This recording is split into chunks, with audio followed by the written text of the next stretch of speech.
During the bourgeois century extraordinaire, the penultimate of the second millennium, as its mercenaries and manipulated peasant mobs wiped out the ancien regime and threw the old world under the guillotine, as wigged scientists, and I'm going to glorify them a little, innocently wandered about the natural universe. One after another they were outmaneuvered by a new raison d'être, the raison d'être of business. As these curly white locks were laid down in country after country, except of course in the Supreme Royal British Court of Hong Kong, and as the new rulers put on their top hats, tightened their collars, and that noose they call a tie, these men, held by the coin, began to fetishize their bondage under a new absolute.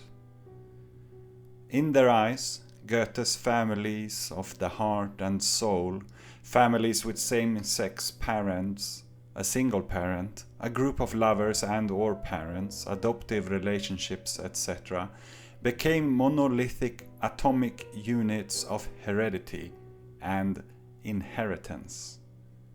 Here lies so-and-so of such and such, a profession, and his wife.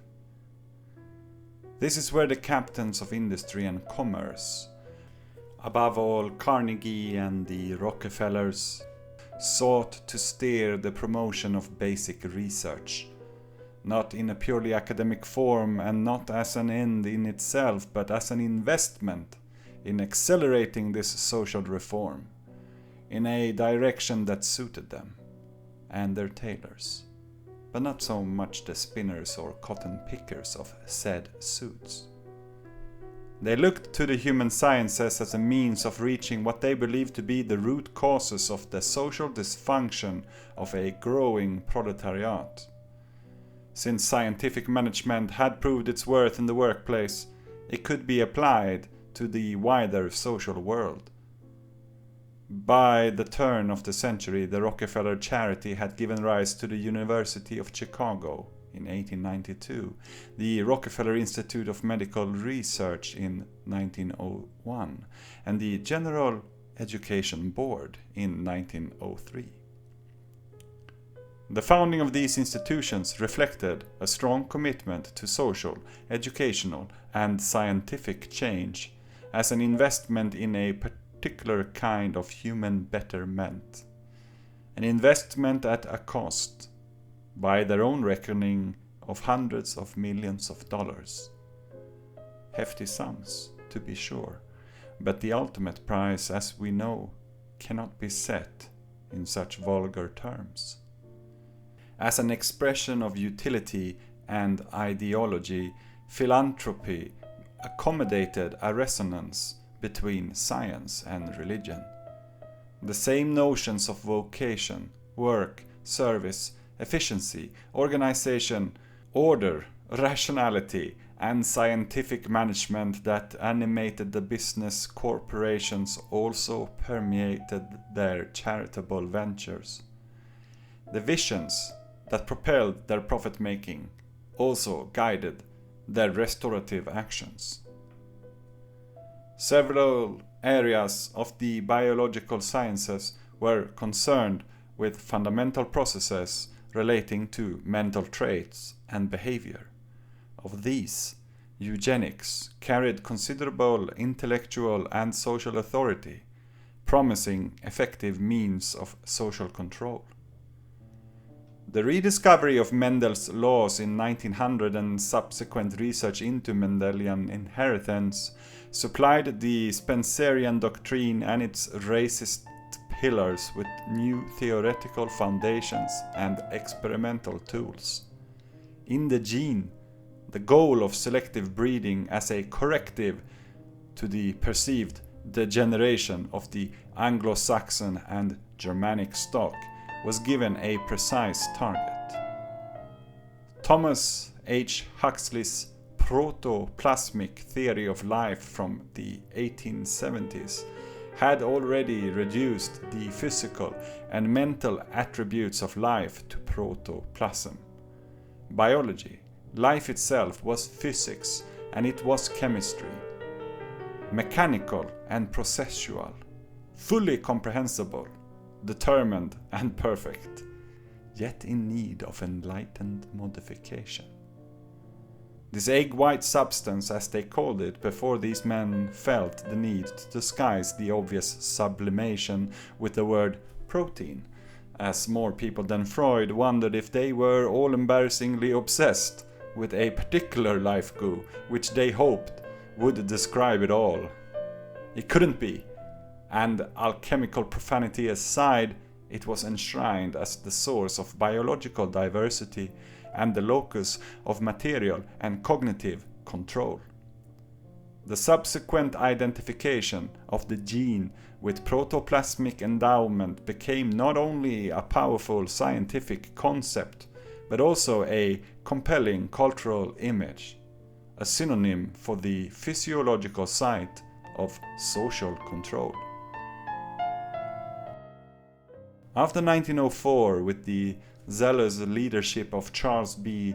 Davenport, the support of the Harriman fortune, and the aegis of Carnegie's institutions of Washington, the eugenics movement acquired a strong resource base and a stable headquarters at Cold Spring Harbor for its large constituency, predominantly the upper echelons of society, business, the Protestant churches, the professions, and the intelligentsia, including most American geneticists.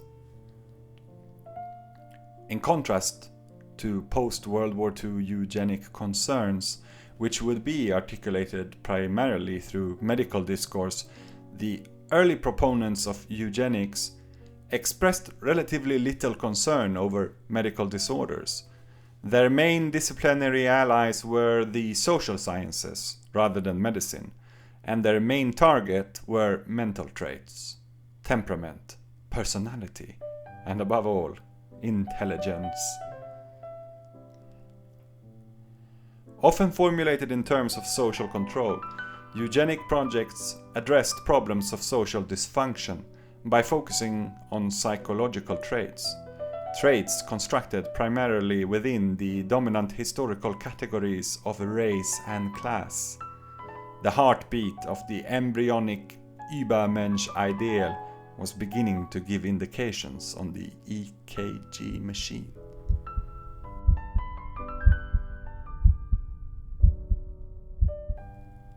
At the same time, in 1898, another man of low peasant stock was born, and as he came of age, he began to wonder whether Galton's fate in statistics, Rockefeller's hope for pure mathematics, Huxley's thoughts on protoplasm, Spencer's economism, Haeckel's mythological drawings of proposed primordial lifeforms, and Hunt Morgan's obsession with fruit flies were really what Darwin had in mind when he wrote on the origin of species.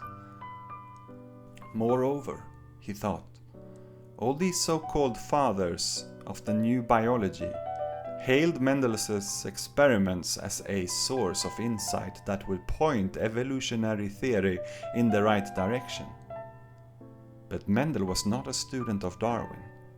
He was a man of God and a Catholic monk, and his experiment was so rudimentary that it certainly had practical and probably theoretical antecedents even in ancient times. Most importantly, his discovery was the fruition and result of P selection, though none of these names of the fathers of the name, had ever been a farmer, nor were they like him, an agrobiologist.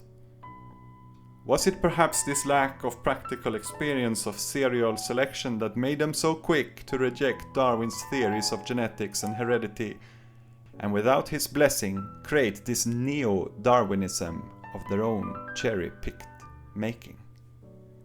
After all, August Weismann himself, the great anti-Lamarckian evolutionist, whom plenty of them regarded as second only to Darwin, had also been very skeptical about Mendel's results and what they might actually mean. Our man who felt he had something different to bring to the table, who went against the stream, trying to defend the real needs of living people, who raised his sickle against this robotic, sub-microscopic view of life, was called Denis, or rather, Trofim, son of Denis Lysenko. And this is the return of the Repressed, to bring you his story. I remembered the line from the Hindu scripture, the Bhagavad Gita. Vishnu is trying to persuade the prince that he should do his duty, and to impress him takes on his multi-armed form and says, "Now I am become death, the destroyer of worlds." I suppose we all thought that one way or another.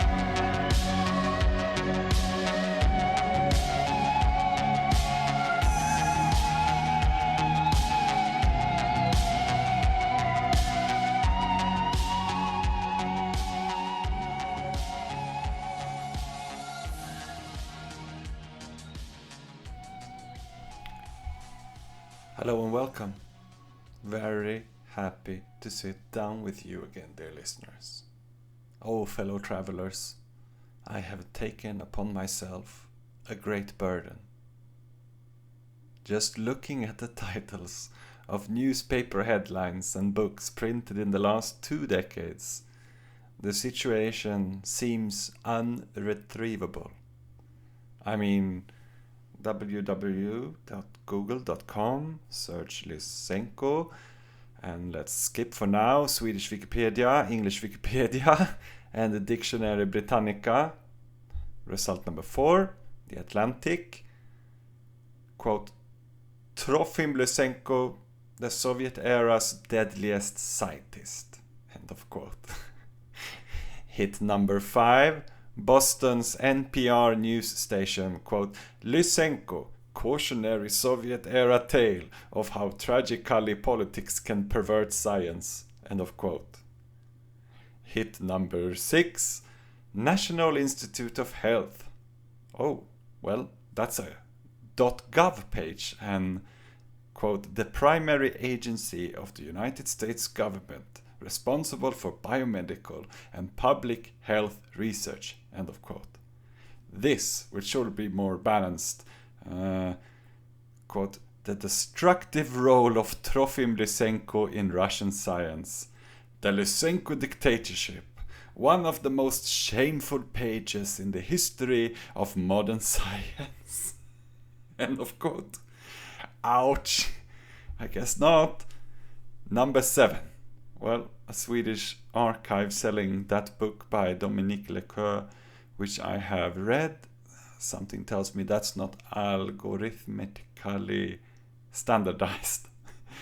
All right, let's stop here for now. Let's save the high octane juice of Wikipedia for later when the kids are put to bed. First, I know I've been bad at publishing a reading list of the materials used lately. I have to get better at that, but it is a somewhat difficult task.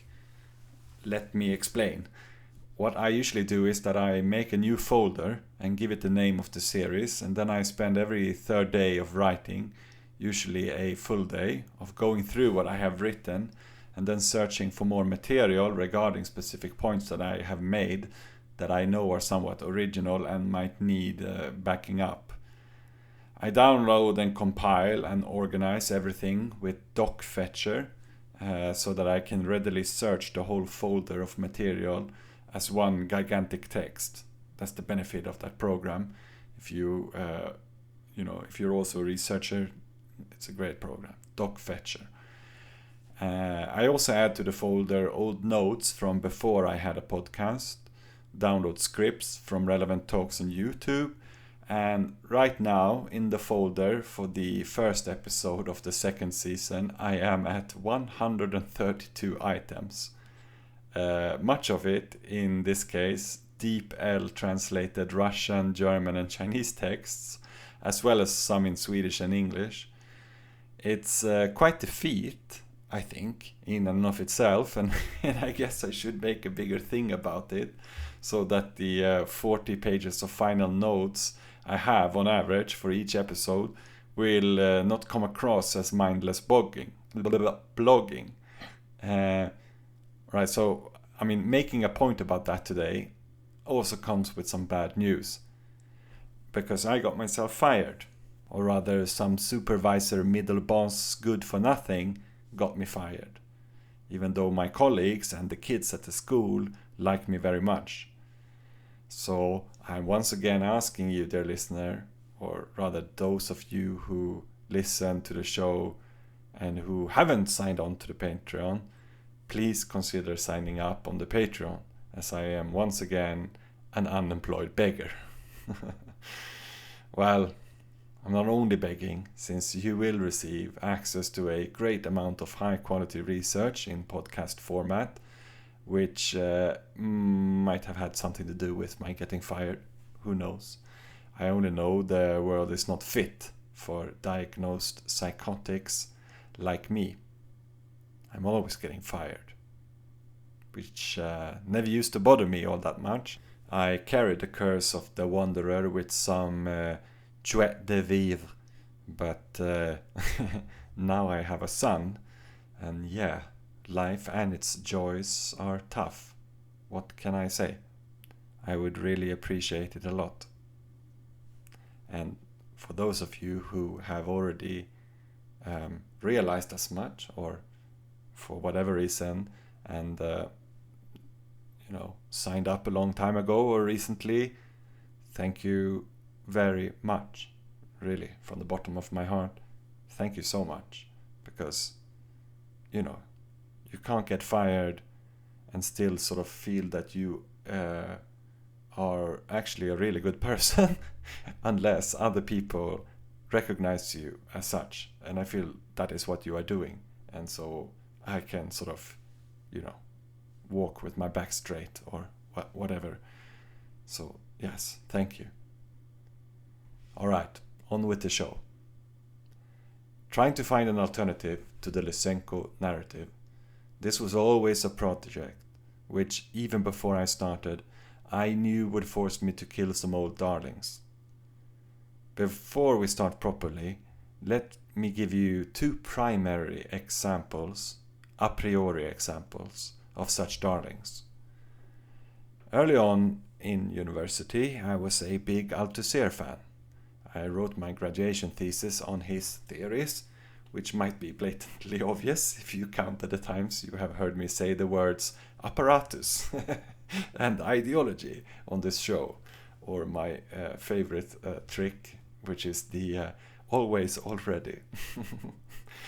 Now, unfortunately for this particular series, he wrote the foreword to one of the first leftist critiques of Lysenko, the one by Lequeux mentioned above. It's not a very good foreword, or book for that matter. Some of Althusser's worst writing, to be honest, but the first or second sentence is indicative of the task which lies ahead. Althusser says, and I paraphrase, that it is today, in the end of the 70s, a child's play to write the history of Lysenko as a normie. Lysenko plus Stalin, bad, because communism. Everybody knows this usual story, and if you don't, I will make that clear to you as we go along. But he goes on to say that if one wanted to write this story as a Marxist, then this history does not exist. It lies sleeping in the Soviet archives. I would add, not only the Soviet archives, but the repressed memory of biology as such, as we will see when I start citing forgotten texts by Darwin that no one has dared to touch for 150 years. Expect surprises, as said the great Scot Lancelot Law White, who worked with Einstein on the unified field theory. Probably one of the most Leninist moves in physics ever committed, but that's for another story. To Althusser's defense, with limited knowledge in the 70s, nobody or very few could have anticipated how devastating the genetic modification of plants to be highly responsive to and dependent on petrochemicals would actually become. The hopes for genetics were peaking, and its paid-for credibility had always already been far greater than they had ever been for the agroecological theories of the Soviet Union. But had he looked a little closer, he would have noticed that the astroturfed fame of this biological subcategory had reached the unrivaled hegemonic seat only by condemning a multitude of critical biological fields to an underfunded obscurity which they have only recently managed to navigate out of. Epigenetics, ecology, bacteriology, mycology. Again, even traditional Darwinism, to name but a few, though this series will make the list longer.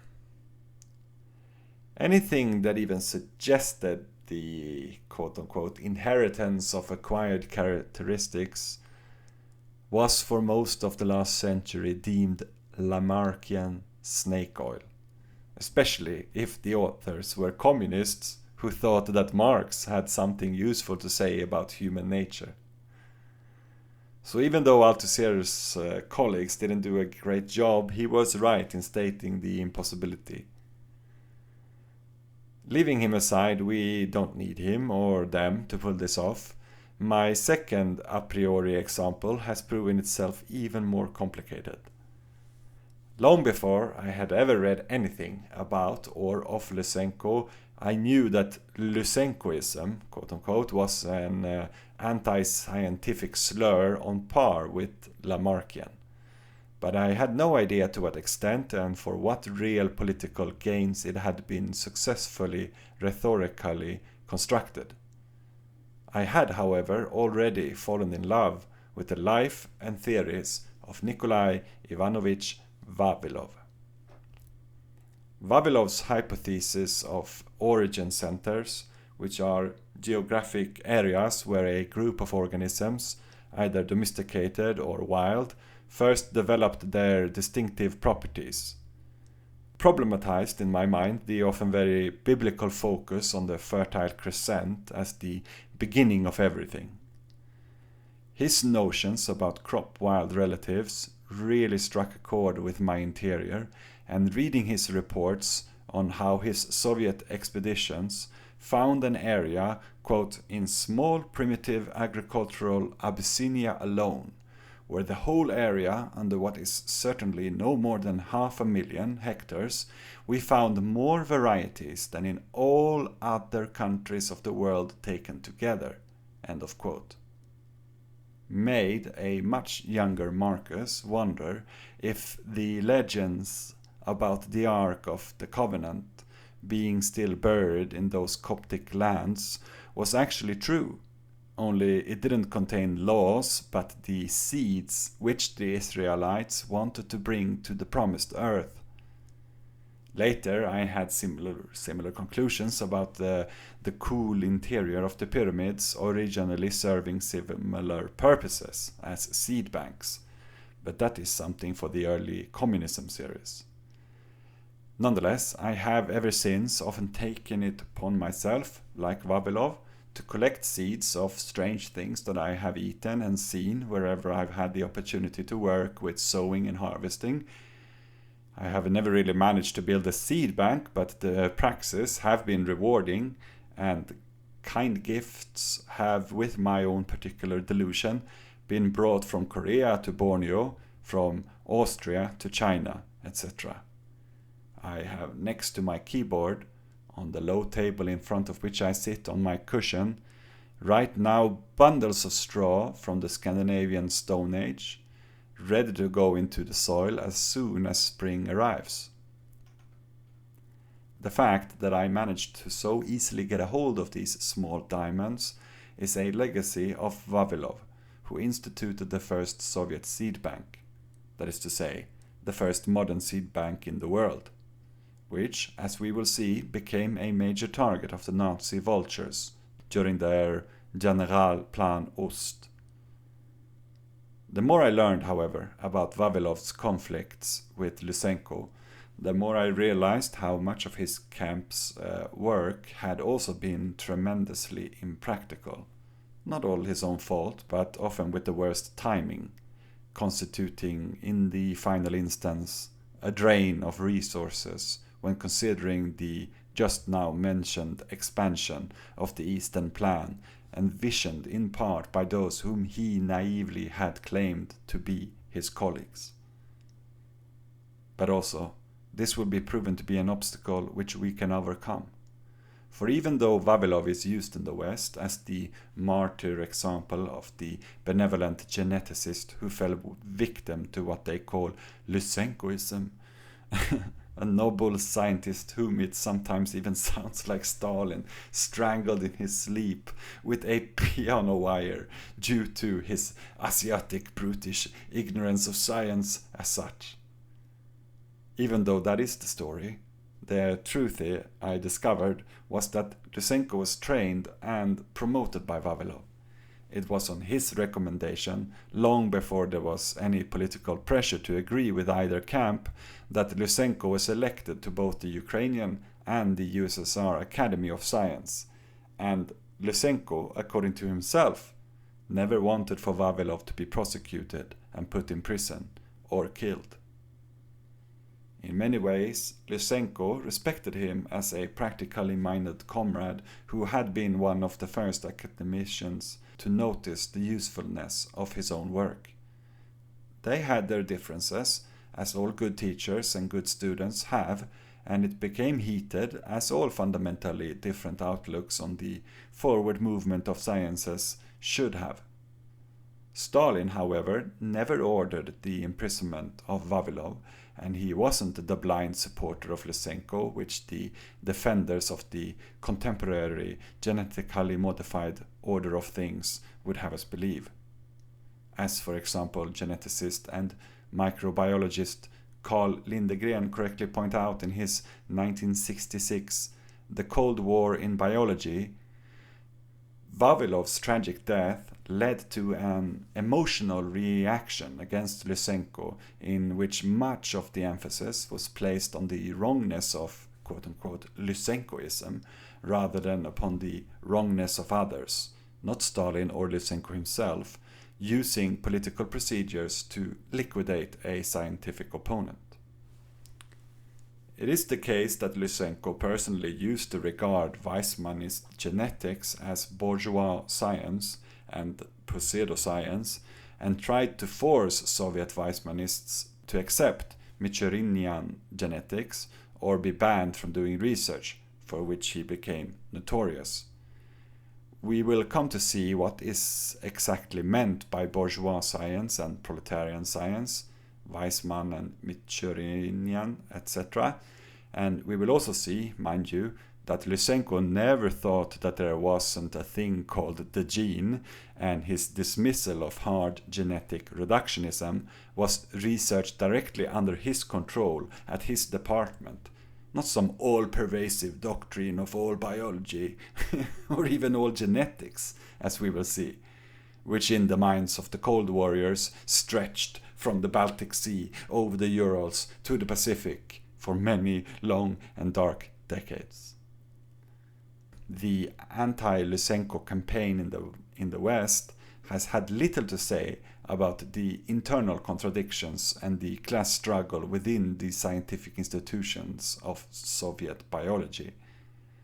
This lack of nuance, replaced with a general condemnation of the invented word Lysenkoism, was introduced already in the early 40s by Lysenko's Western enemies, that is, before Lysenko held his famous speech to the Central Committee of the party on the situation in biological science, which drew a clear demarcation line between the aforementioned Weizmann genetics and Michurinian genetics, as one approach had in his mind filled the trains with Bolshevik subhumans to Auschwitz, and the other had filled the trains with food, which fed those whom, with arms, put an end to that eugenical project.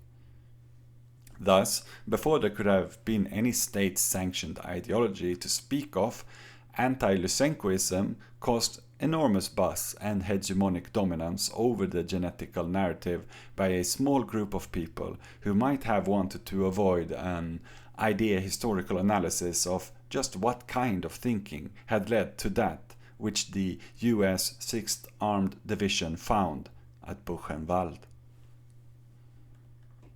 This campaign then kept returning, according to my n-gram estimates and research, in 4 distinct waves, one for each new generation since the 1940s. The involved people are many, and I'll do my best to expose them, but the general thesis of anti-Lysenkoism is perhaps best articulated in one single sentence by Valery Soifer, one of many Soviet exiles which have been funneled into America by various think tanks and the CIA to assist in psyops for the sake of the human rights of the free world. In Soifer's case, Paul Wolfowitz, Ronald Reagan and Soros were some of the most instrumental, and Soifer one of their most prized assets, once the head of the Lenin All-Union Academy of Agricultural Sciences, concluded in one of the seminal books of the third wave of anti-Lysenkoism at the beginning of the 2000s that, quote, Stalin decided to show his support for Lysenko by allowing him to officially declare that genetics was a bourgeois perversion, end of quote. That's from one of his many papers with the exact same thesis, entitled, quote, The Consequences of Political Dictatorship for Russian Science, end of quote. Neither of which is actually the case. Stalin, contrary to expectations, rejected some of Lysenko's wrong approaches. For instance, he removed all mention of bourgeois biology and crossed out the section entitled, quote, The False Basis of Bourgeois Biology, end of quote, from that most famous report on the situation in biological science from 1948. In the margin next to Lysenko's statement that, quote, any science is based on class, end of quote, Stalin wrote, in caps, ha ha ha ha, and what about mathematics? And what about Darwinism? Question mark, exclamation mark, end of quote. I'm stopping myself now from telling you that the biggest critic of Lysenko's speech in 48, as he quote-unquote took power, was Stalin's own son-in-law, because I'm already getting lost in details. I'm sorry. I was just going to give 2 examples of darlings which I have to kill, Althusser and Vavilov, in order to tell a more true story of Lysenko.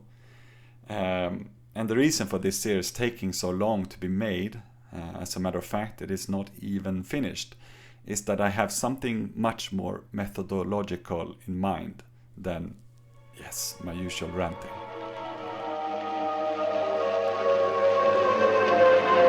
Пролетая мимо Сатурна, автоматические станции сообщили на Землю данные о его многочисленных спутниках.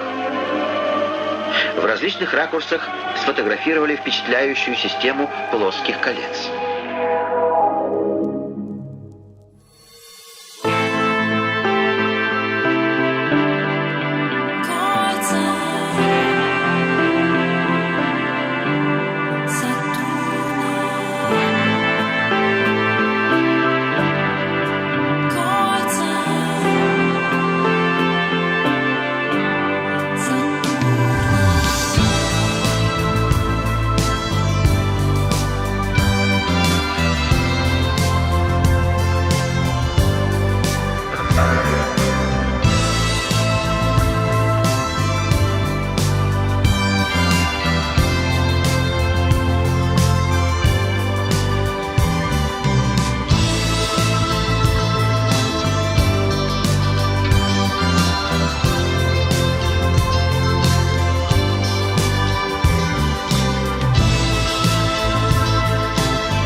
изображения, переданные вояджерами, дают нам представление о сложных динамических процессах, идущих в атмосфере Сатурна.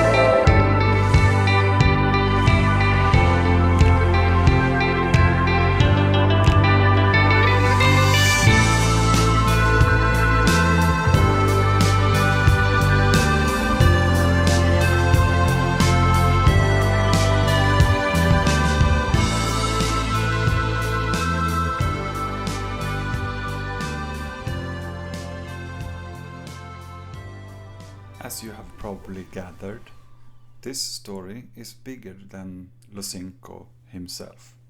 It ties into the whole end of war, partly laid bare in the Ekofascism series and the Bio, Peace and Warfare series. If you are a new listener, I do suggest you listen to those first, but it is a lot of episodes, and so I will, for everyone's benefit, repeat a few things here and there to just set us back in the Zusammenhang or context which we found ourselves in before the Stargate conspiracy.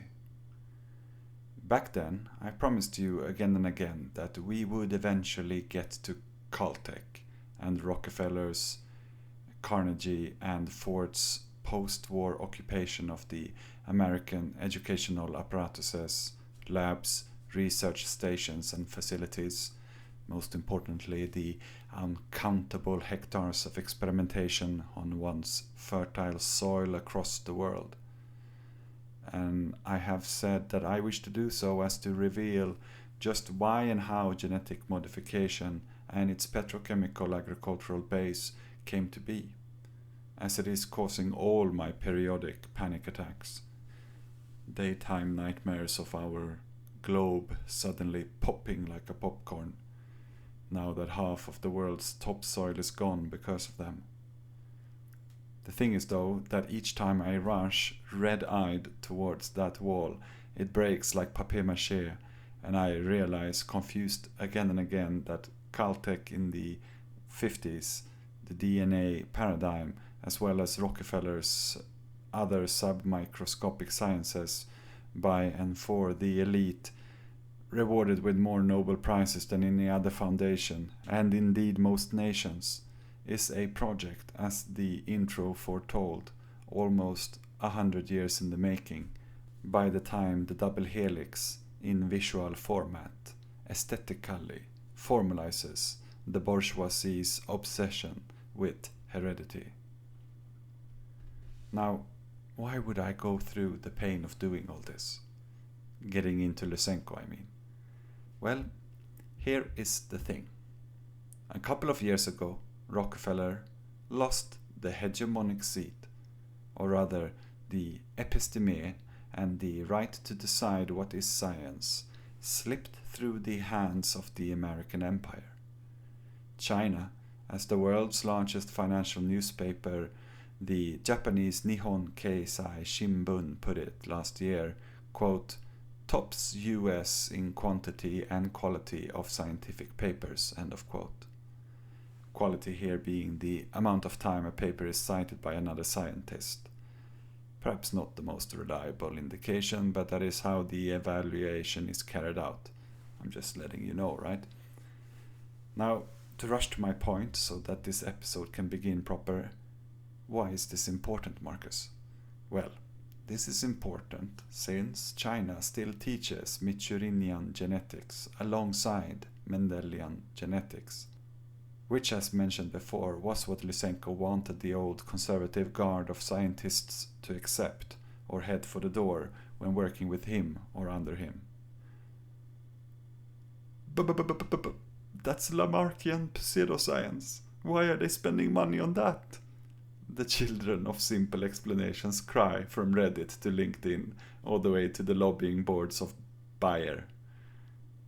Well, as Chinese scientists of various fields will tell you, both those of common Western acceptance and those not accepted, be they subcategories of genetics, plant medicine, or acupuncture, and everything in between. This is a legacy from the 100 Flowers campaign, which made sure that as many theories as possible shall be allowed into universities, as to undermine clan and mob mentality within academia. As it was in the days of the 100 schools of thought in Chinese antiquity, so shall it be again, and on that day everyone just might be given their daily bread. The Bai Hua Qi Fang, Bai Jia Cheng Ming. Which means, with a conclusion of less nostalgic admiration, that according to world scientific authority, Lysenko is no longer a pseudoscientist, and we need to know why he was branded one, who branded him, who was he for starters, where did he come from, how did he get where he got, what did he do right and what did he do wrong, etc., etc. To set the tone then, here is a letter from a Chinese scientist who first opened my eyes to gaze upon the merits and supposed crimes of Lysenko with a beginner's mind. I must warn you, dear listener, that there will be a lot of technical terms in this letter. All of them, I think, will eventually be explained. For now, graft hybridization is the process when you cut a clone from another plant and then attach it to an existing plant. Let's say you take the branch of a certain citrus fruit like mikan and you attach it to a lemon tree. These species of plants are similar enough to accept the clone from the other tree and create a new tree in essence. And so that's what graft hybridization is. There are other terms in here as well, like the inheritance of acquired characteristics, which we will go through later, vernalization, which we will also touch upon. But yes, here goes. 安定下来，安定下来。我们今晚峥嵘同时，刘永生同时，上一相期。From the School of Food Science, Henan Institute of Science and Technology, Xinjiang, China, and the Henan Collaborative Innovation Center of Modern Biological Breeding. Comrade Liu Yongsheng, please take the stand.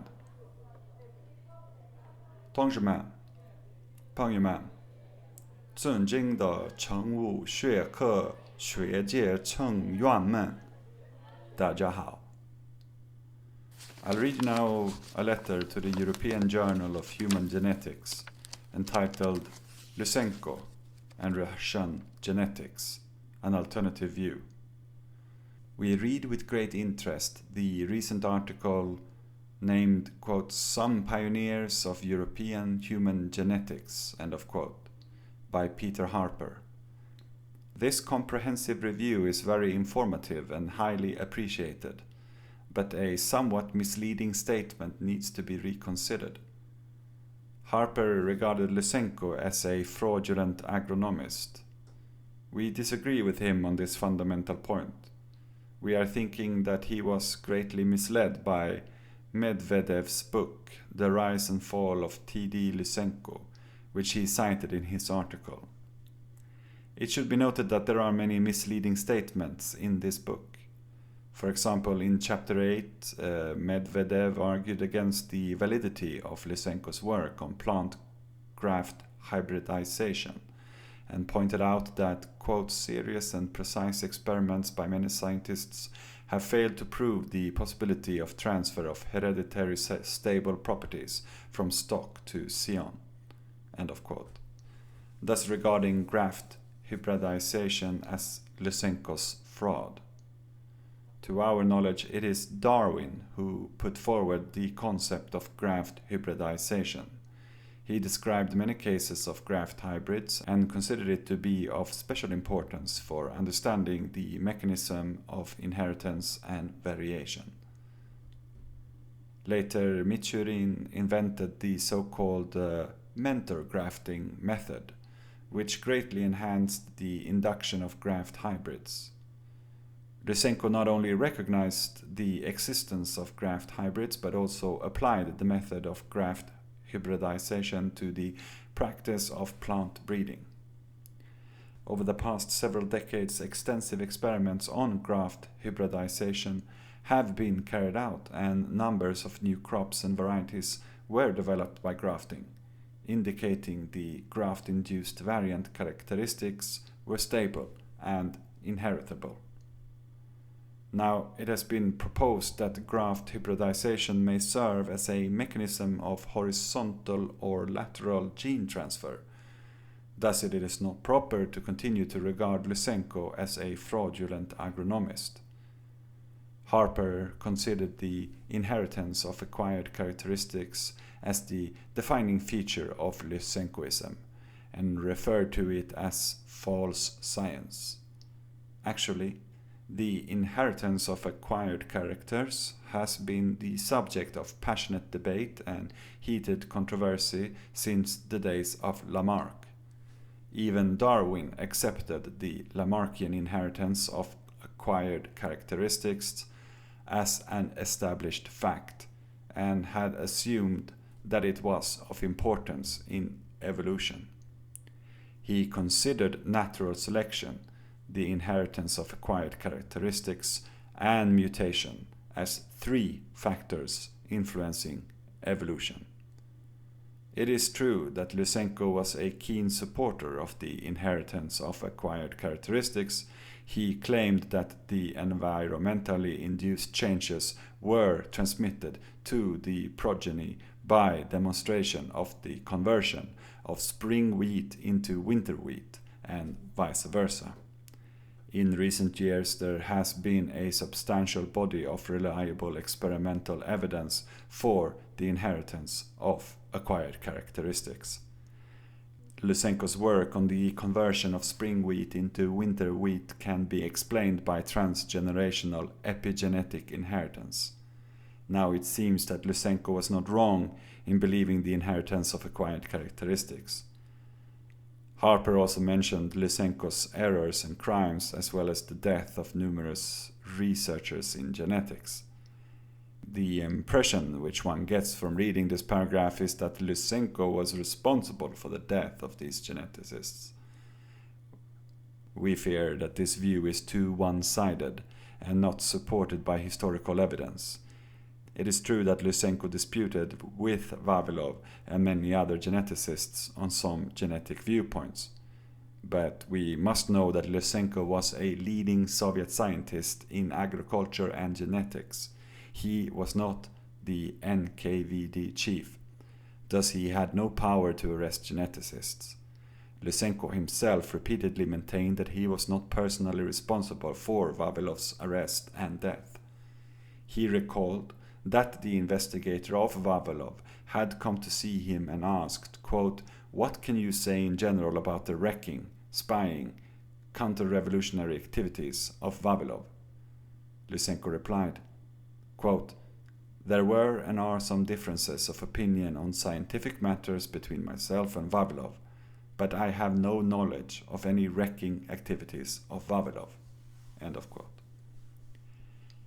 In addition, Haldane, one of the towering figures of 20th century biology, also denied that Lysenko had been responsible for Vavilov's arrest and death.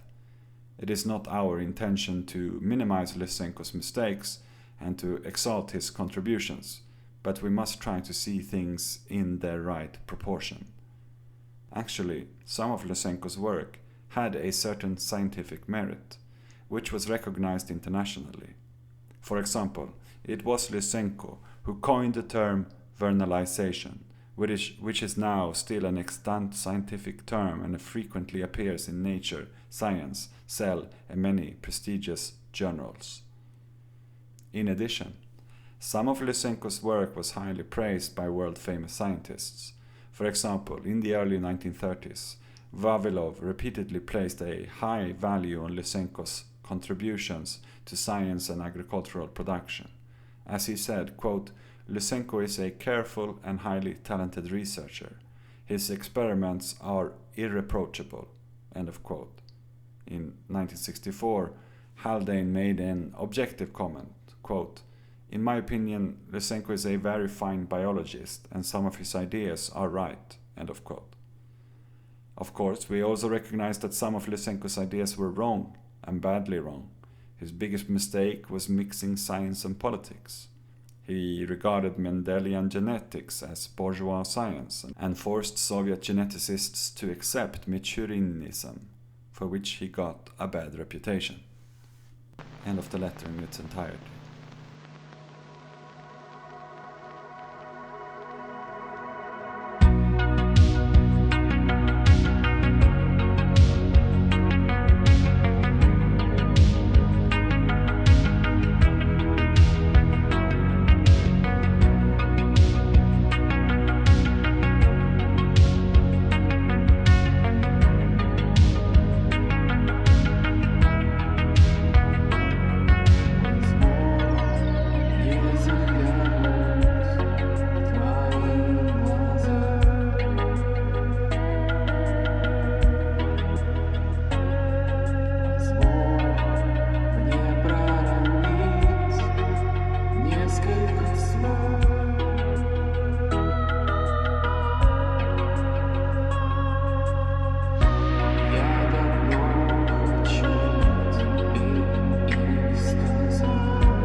German 60s student movement leader Rudi Dutschke found the time to say something wise once, a few months before some Nazi lowlife shot him. Speaking about the difference of cultural revolutions that aim not only to overthrow the bourgeoisie, since in the most meaningful sense they have under such circumstances already been stripped of their property rights. At such times, the Cultural Revolution must seize its time to change the mindset of people in such a way that this level of exploitation never returns. In Germany in 1967, this also meant, of course, to recognize the problems of incomplete denazification in both the East and the West. Revolution ist nicht ein kurzer Akt, wo mal irgendwas geschieht und dann ist alles anders. Revolution ist ein langer, komplizierter Prozess, wo der Mensch anders werden muss. Wir haben vor 2 Jahren in kleinen esoterischen Zirkeln geglaubt, wir haben den Weltgeist für uns gemietet.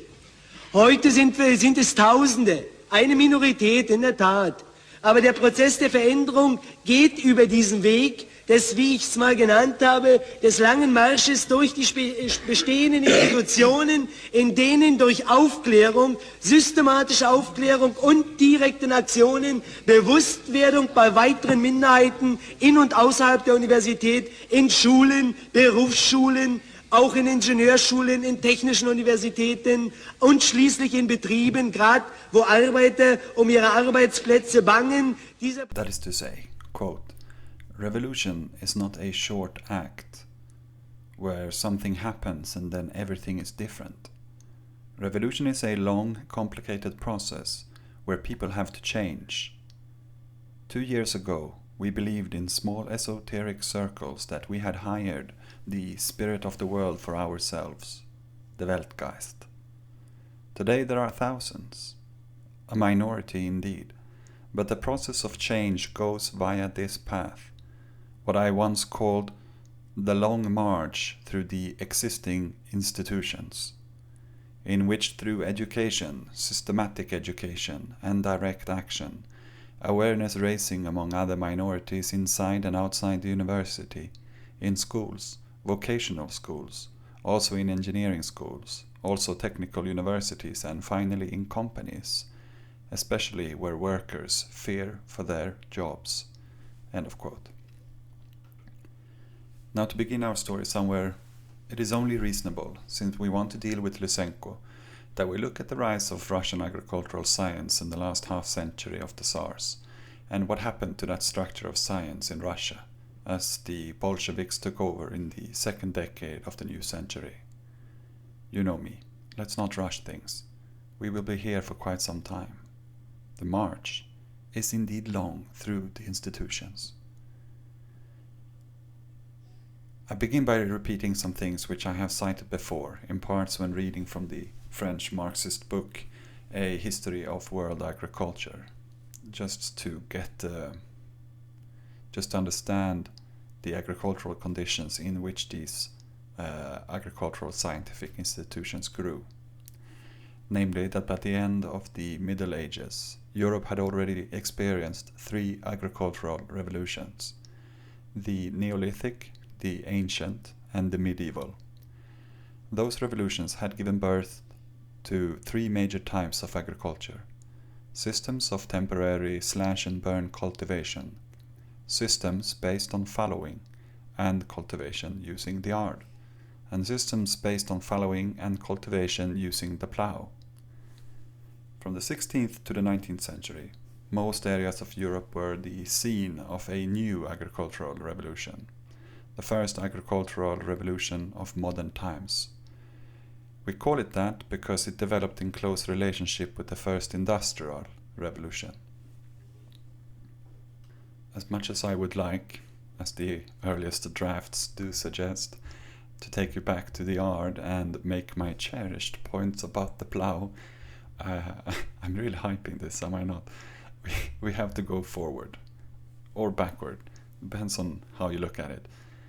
We need to know why and ask ourselves in what way was the Russian condition different from that of the rest of Europe? Why did it not follow suit in the 18th and 19th centuries? If the tendency to abandon following is the last gesture of the medieval and the first of modernity, why do we find its presence all the way into the 50s, when it can finally be said to be abandoned under the partial leadership of Lysenko? Well, again, a few words of repetition. In areas distant from the large centers of industrialization in Eastern and Southern Europe, Hungary, Slovakia, Russia, the Alentejo, i.e. southern Portugal, Andalusia, i.e. southern Spain, and the Mezzogiorno, i.e. southern Italy, large, under-equipped estates employing a labor force that was paid very little or not at all were still, as just stated, in the middle of the 20th century, carrying out rotations with following. This inability to carry out the agricultural revolution has often been attributed to the archaic technical and social heritage of these areas, which had little or no experience of the agricultural and industrial revolutions of the Middle Ages, and where more or less attenuated forms of serfdom persisted. The absenteeism of the latifundia owners, more inclined to squander their incomes in the large metropolises, casinos and fashionable seaside cities than to invest, was also denounced as a defect impeding all progress. Anyone who has read Dostoevsky will attest to these problems. But even though the literary theorist Mikhail Bakhtin did say of Dostoevsky that the author was the first to master a polyphonic psychology in the development of his absentee landlord characters, the reasons why the peripheral areas dominated by latifundia did not carry the first agricultural revolution are socio-economic before being socio-psychological. These reasons stem first of all from the fact that these regions were distant from the large consumer centers resulting from the first industrial revolution, and they had to bear the high costs of marketing their products, which reduced the profits the latifundia owners could extract from their agricultural investments by a like amount. Also, these latifundia owners, who were socially close to the bourgeoisie of the central regions, had the possibility of investing in all types of industrial, commercial, banking or colonial businesses that were much more profitable for them than cultivating fallow lands. Thus a large latifundia-dominated periphery was formed in Eastern and Southern Europe, devoid of an internal market and under-industrialized. In brief, this was an underdeveloped periphery whose profits were based on the underpayment of a subjugated labor force, firmly kept away from the industry of the central regions and its relatively high wages. And finally, ironically almost, the latifundia owners of the eastern lands had so much land, and often good fertile black soil land, and did not need to intensify it as early as the smaller, much denser nations of northwestern Europe. England today, for example, has 277 people per square kilometer. Belgium has 383. The Netherlands 424. In Russia, there are only 8 people per square kilometer. Furthermore, Russia was also a land of great contradictions. Though the 19th century Russian Empire was primarily an agricultural country, whose main export was selling grain to the rest of Europe, with a system of agriculture which was, as just described, extremely backward, with the age-old wooden ard or plough and primitive 3-field system of crop rotation still the dominant technologies of farming several decades after the emancipation of serfs in 1861, even a century in some cases. It had at the same time in, for example, St. Petersburg, one of the largest industrialized centers of Europe, with a huge naval base for trade and warfare. More importantly for our investigation, Russian science and higher education, although often described as backward by contemporaries, was, according to historian Olga Elina, rapidly advancing towards the best, that is, the German standards of the time. Towards the turn of the century, Russian professors were becoming leaders in the development of soil science, but, and this is the major contradiction of our series. A huge and seemingly impassable gap existed between advanced academic research and the knowledge available to and used in the national practice of farming. The major reason for this was that Russian agricultural science had predominantly local and non-governmental sources of support.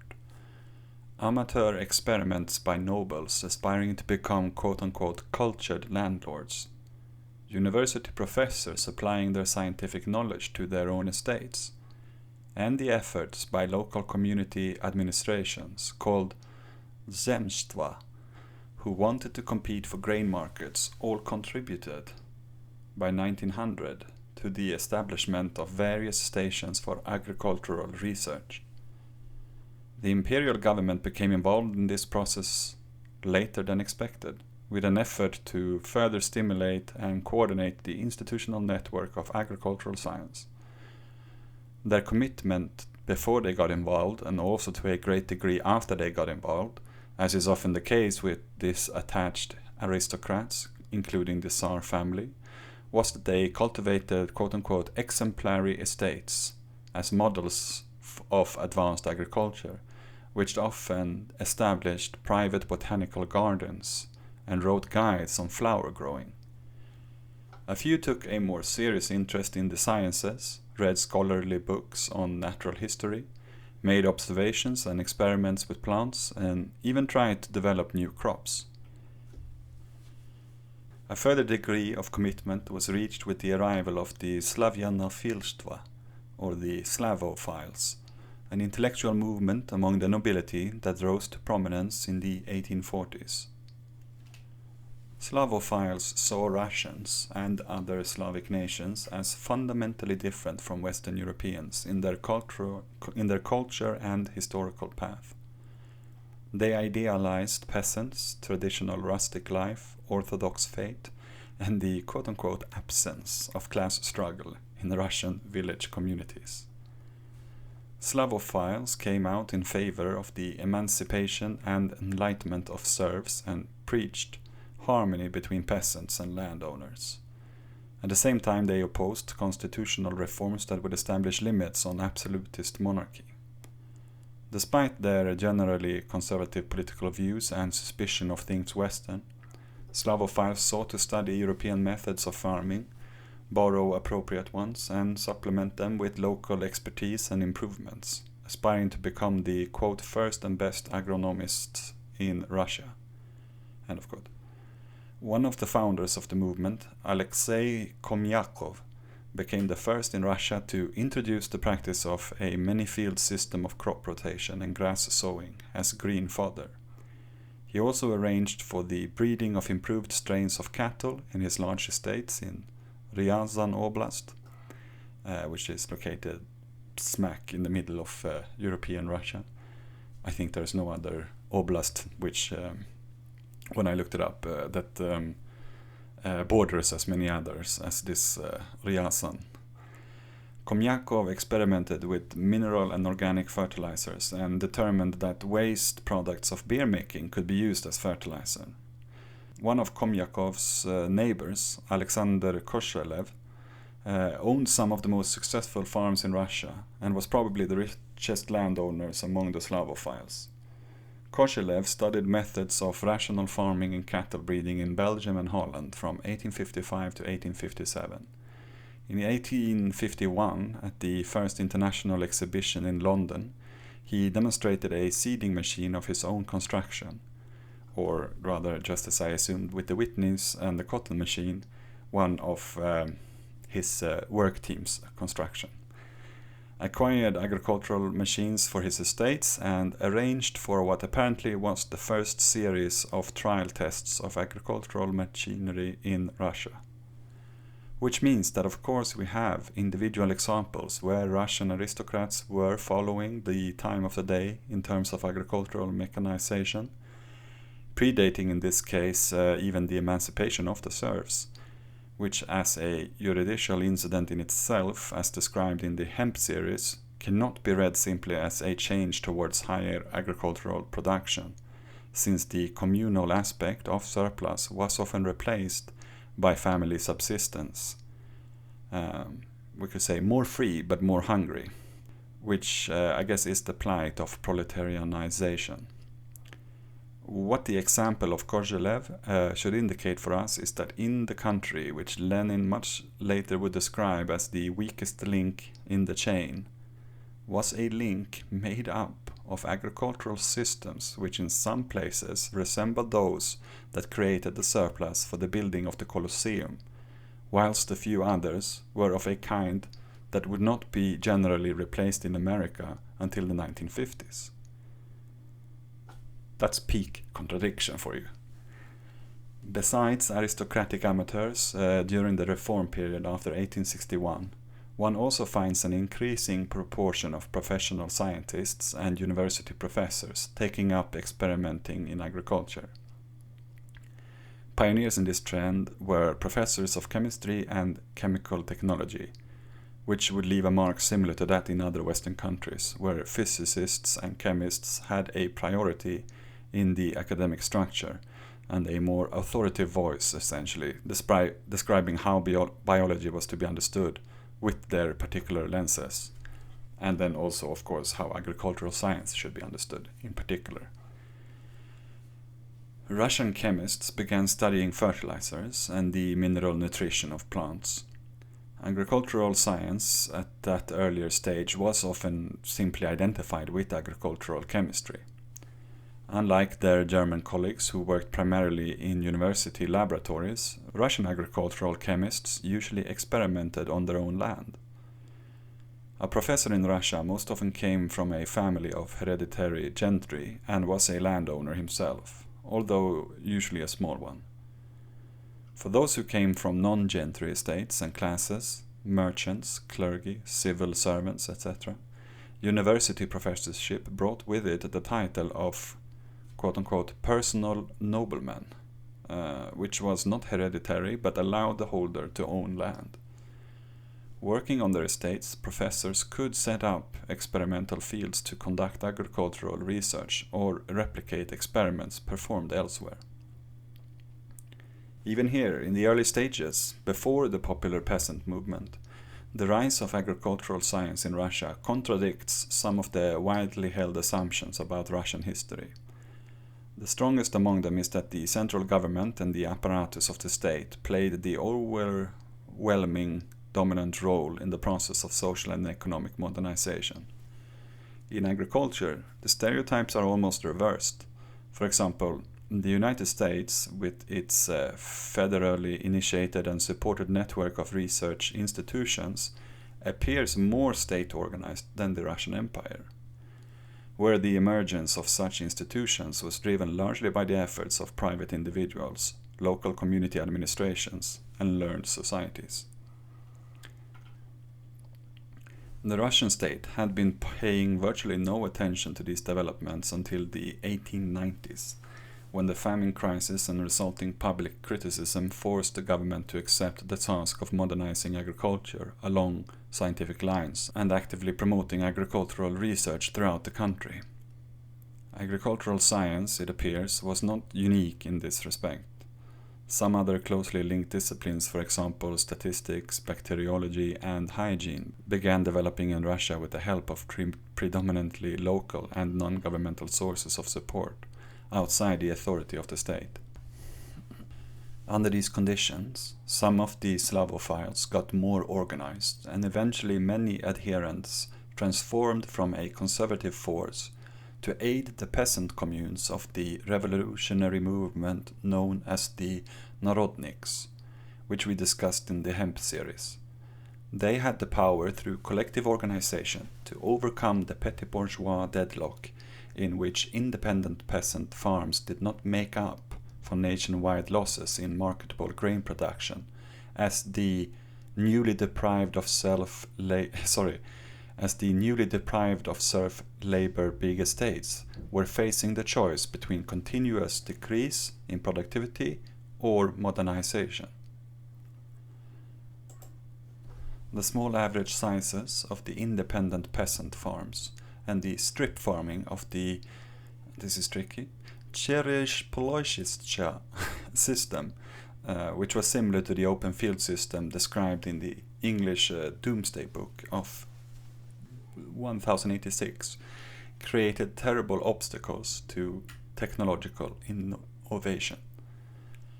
The Narodniks hoped that a popular revolution would overthrow the autocracy and establish peasant socialism. So in a way, the idea is to return to the mode of production that existed under serfdom, but without the landlords, right? Like communes. Now, many radical students participated in the Going to the People movement, abandoning their urban surroundings for rural communities, hoping to get closer to peasants, study their life, enlighten and help them, propagate socialist ideas, and organize uprisings. Like, it's not properly socialist yet, but let's say, like, well, I mean, it's not properly communist yet, but it's in the days of many different ideas of socialism. Let's put it that way. One such interesting man who made this journey from Slavophile to Narodnik supporter was Alexander Engelhardt, whose struggle will tell us a tale about the conservatism that prevailed much of the scientific community and the more formal traditional institutions which they controlled, also after the Bolshevik Revolution. You could say that he is a precursor to Lysenko, but that comparison is somewhat limited, but so you don't think I'm just boring you. He belonged to a family of noblemen and was originally educated as a military officer. Engelhardt worked in the Arsenal laboratory, where he was in charge of manufacturing guns for the Sevastopol defense during the 1853-56 Crimean War. Having developed an interest in the chemistry of steel production, Engelhardt traveled to Germany to study the organization of industry at where else but Krupp's steel mills. There he became convinced of the crucial importance of advanced chemical research and specialization. Upon returning to St. Petersburg, Engelhardt set up a private chemical laboratory, which was open to students and amateurs interested in doing chemical research, and started publishing, at his own expense, a specialized professional journal on chemistry, supposedly the first one in Russia. These activities helped to consolidate the emerging community of research-oriented scholars who founded the Russian Chemical Society in 1868. After serf emancipation in 1861, a little bit before, right, Engelhardt's scientific interests shifted towards organic and agricultural chemistry. In 1864, he was appointed professor at the St. Petersburg Agricultural Institute and organized a chemical laboratory there. He formalized his main professional goal as, quote, facilitating the practical training of chemistry students and developing our agriculture by means of chemical research oriented towards problems facing Russian agriculture, end of quote. His research centered mainly on fertilizers, in particular phosphoric ones, and in 1866 he undertook, on behalf of the Ministry of State Properties, an inspection of phosphate rocks of Russia's central provinces. His academic career came to a halt in 1870, the year of widespread radical student protests, when he was arrested on a charge of supporting a gathering of students at which, quote, democratic ideas were spread, end of quote, and exiled to his family estate Batishchevo in Smolensk Oblast, which borders Belarus.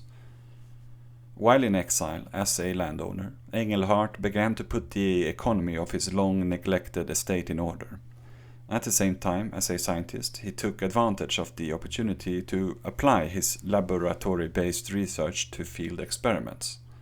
The first findings showed an, quote, absolutely unexpected, end of quote, effect of Russian phosphate meal, that is, ground up phosphate rock, on winter rye and oats. According to him, quote, phosphoric fertilizers, phosphate meal, works wonders, end of quote. After plenty of successes with a variety of experiments, he tried to win the attention of the Imperial Free Economic Society, where agricultural problems were traditionally discussed. and to get financial support for further research from the Ministry of State Properties. In many of his scholarly and popular articles, he argued for the importance of mineral fertilizers, in particular Russian phosphates. Most of those appeals failed to impress contemporaries.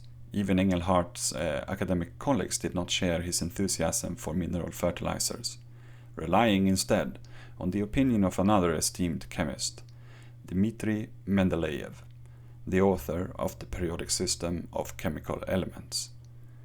One of the reasons for Mendeleev dissing Engelhardt's theories about phosphates was that Mendeleev had examined another phosphate fertilizer, ground bones or bone meal, applying it to oats and rye. Yet 5 years of fertilizing showed no positive results on crops. Interestingly enough, I have had the same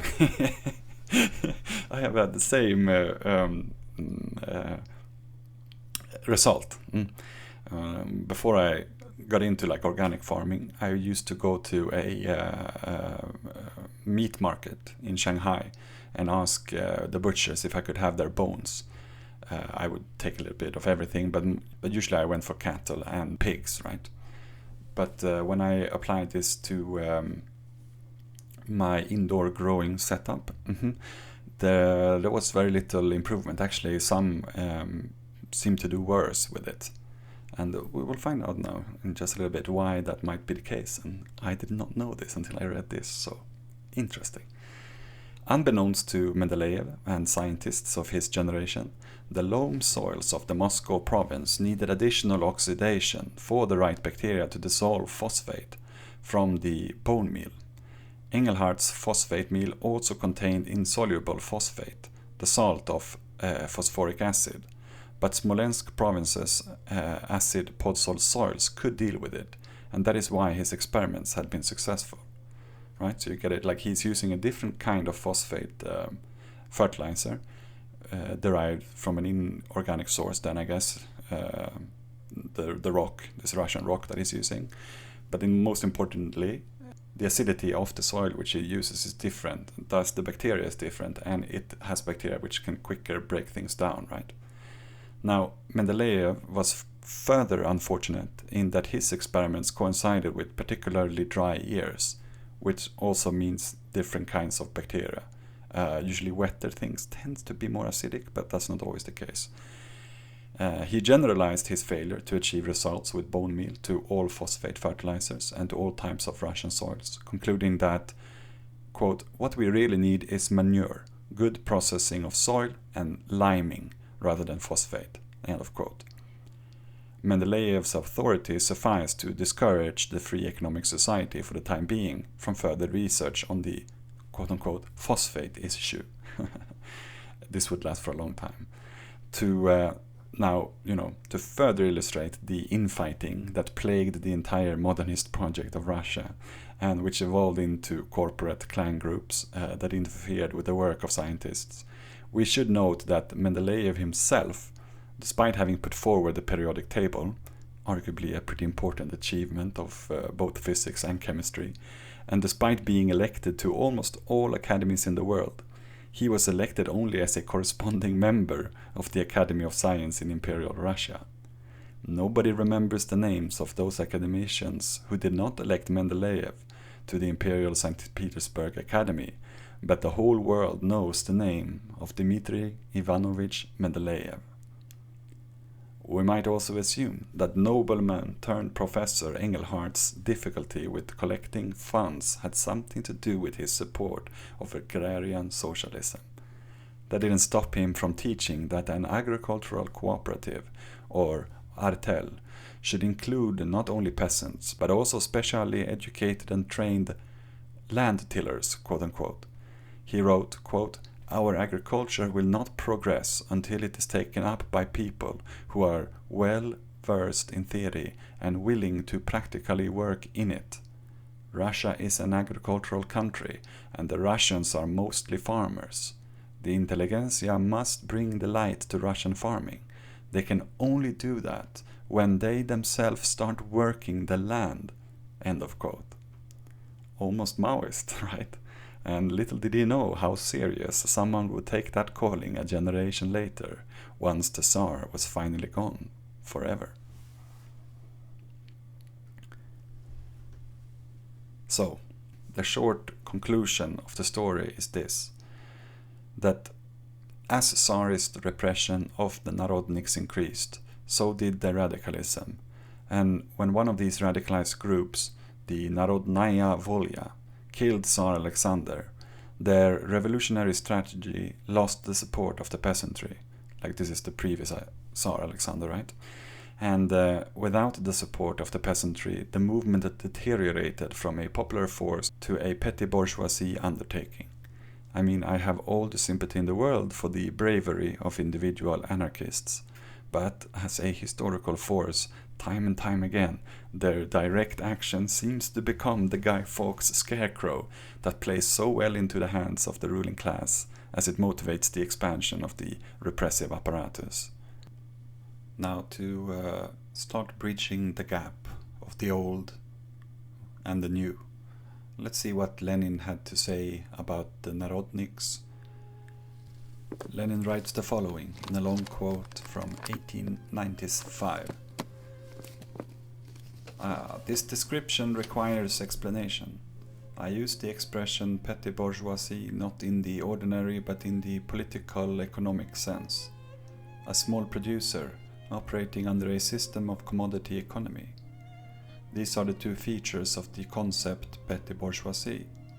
Kleinbürger, or what is the same thing, the Russian meshchanin. It thus includes both the peasant and the handicraftsman, whom the Narodniks always placed on the same footing, and quite rightly, for they are both producers. They both work for the market, and differ only in the degree of development of commodity economy. Further, I make a distinction between the old and the contemporary Narodism, on the grounds that the former was to some extent a well-knit doctrine evolved in a period when capitalism was still very feebly developed in Russia, when nothing of the petty bourgeois character of peasant economy had yet been revealed, when the practical side of the doctrine was purely utopian, and when the Narodniks gave liberal society a wide berth and went among the people. It is different now. Russia's capitalist path of development is no longer denied by anybody. The breakup of the countryside is an undoubted fact. Of the Narodniks' well-knitted doctrine, with its childish faith in the village community, nothing but rags and tatters remain. From the practical aspect, utopia has been replaced by a quite un-utopian program of petty bourgeois quote-unquote progressive measures, and only pompous phrases reminds us of the historical connection between these paltry compromises and the dreams of better and exceptional paths for the fatherland. In place of aloofness from liberal society, we observe a touching intimacy with it. Now it is this change that compels us to distinguish between the ideology of the peasantry and the ideology of the petty bourgeoisie.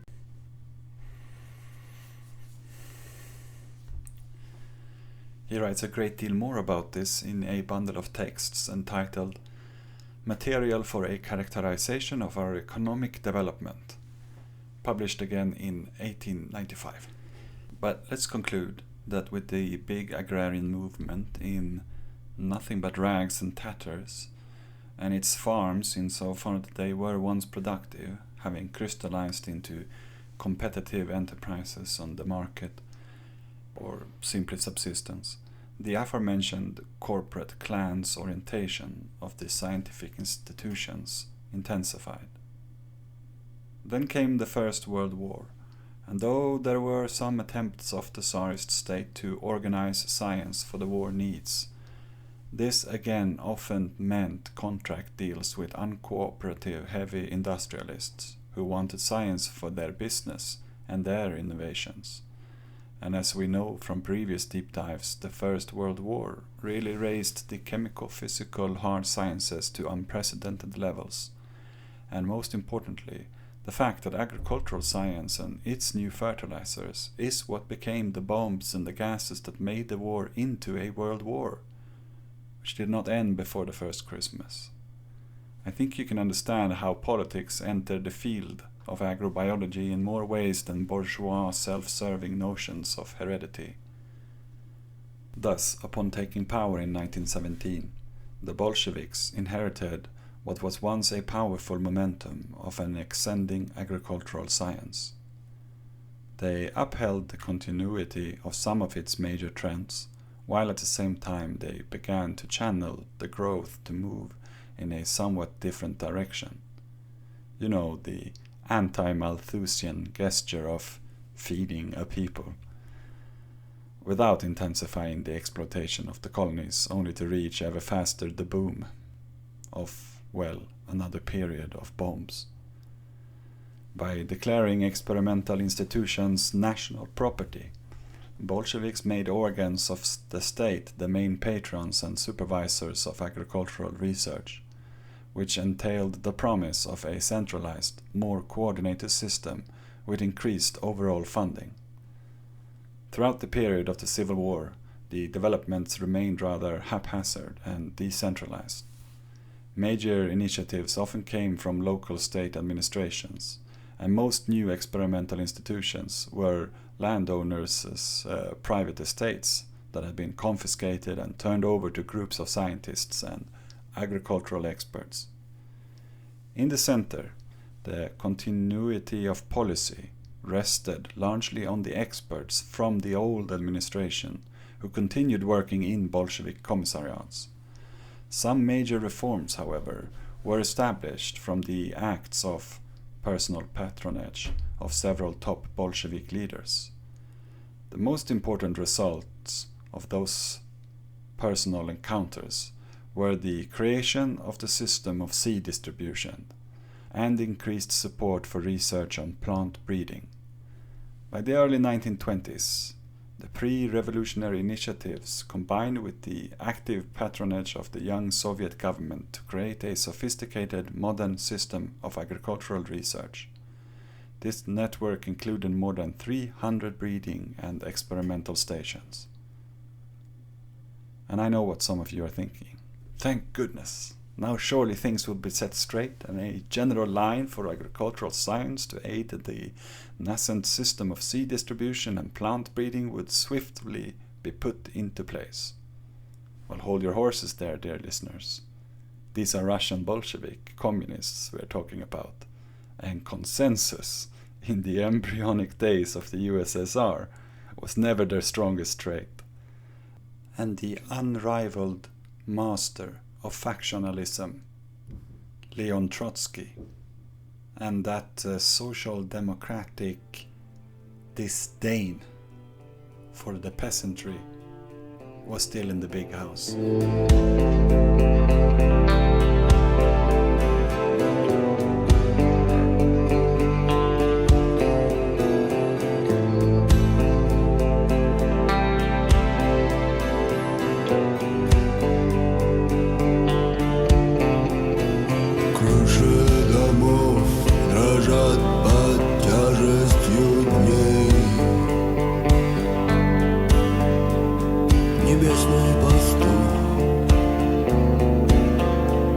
Пасет облака